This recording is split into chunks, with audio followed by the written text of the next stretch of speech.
Алматы облысы Іле ауданы Көкқайнар ауылы номер 44 орта мектебінің 4 Г сынып оқушысы Ерзатұлы Ақсері.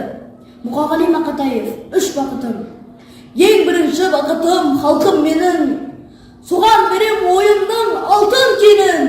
Ол бар болса мен барман, қор болмаймын, қымбаттырақ алтыннан халқым менің.